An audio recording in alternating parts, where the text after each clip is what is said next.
ഷാമി പറഞ്ഞ പോലെ ഭയങ്കര സെക്യൂർഡ് ആയിട്ടുള്ള ഒരു ജോലി വേണ്ടാന്ന് വെച്ച് സിനിമയിലേക്ക് എത്തുന്നു. ഞാനിപ്പോ റിസൈൻ ചെയ്തത് സിനിമയിലേക്ക് ട്രൈ ചെയ്യാമെന്ന് വിചാരിച്ചിട്ടല്ല. എനിക്ക് ആ ജോലി ഒരു കാരണവശാലും ചെയ്യാൻ പറ്റില്ല എന്ന് എനിക്ക് മനസ്സിലായപ്പോഴാണ് ആ ഒരു സ്പേസിൽ നിൽക്കാൻ പറ്റില്ല. അങ്ങനെ വിട്ടിട്ട് ഈ പറഞ്ഞ പോലെ കൊച്ചിയിൽ വന്നിട്ട് പലതരം ഈ പറഞ്ഞ പോലെ കണ്ടന്റ് ചെറിയ കണ്ടന്റ് ക്രിയേറ്റ് ചെയ്ത്, അല്ലെങ്കിൽ ഞാൻ ഇതുപോലെ പ്രൊമോഷൻസിൽ ഞാനും വന്നിട്ടുണ്ട്, ഇന്റർവ്യൂ ചെയ്തിട്ടുണ്ട്, ഇതുപോലെ അവിടെ ഇരുന്നിട്ടുണ്ട്. അപ്പോൾ അതൊക്കെ ചെയ്ത് നമ്മുടെ ഒരു കോൺഫിഡൻസ് ഡെവലപ്പ് ചെയ്യുകയായിരുന്നു. പിന്നെ ഇവൻച്വലി പറഞ്ഞ പോലെ യൂട്യൂബ് പരിപാടികളൊക്കെ ചെയ്തു, ചെറിയ വേഷങ്ങൾ സിനിമയിൽ ചെയ്തിട്ടാണ് പ്രേമിൽ വന്നിട്ട് നമുക്കൊരു സക്സസ് കിട്ടിയത്. അപ്പം ഇപ്പോൾ ഉറപ്പായിട്ടും ഭയങ്കര ഹാപ്പിനെസ് തന്നെയാണ് ആ ഡിസിഷൻ. എനിക്ക് ഈ ബോംബെയിൽ വർക്ക് ചെയ്ത് 5 വർഷം വെറുതെ ആയി പോയെന്നൊക്കെ തോന്നുമായിരുന്നു ഇടയ്ക്ക്.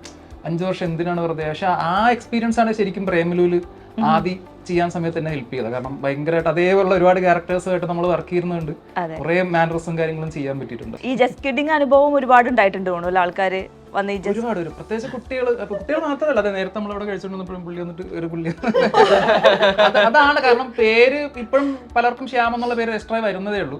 അപ്പൊ ആദ്യക്കാട്ടി കൂടുതൽ JK എന്നാണ് വിളിക്കുന്ന ആൾക്കാർ. JK തന്നെയാണ് വിളിക്കുന്നത്. JK എന്ന് വിളിക്കും, ഇത് കാണിക്കും. വണ്ടി ഓടിക്കുന്ന സമയത്ത് ആൾക്കാർ പെട്ടെന്ന് കണ്ടിട്ട് ഇങ്ങനെ കാണിക്കും.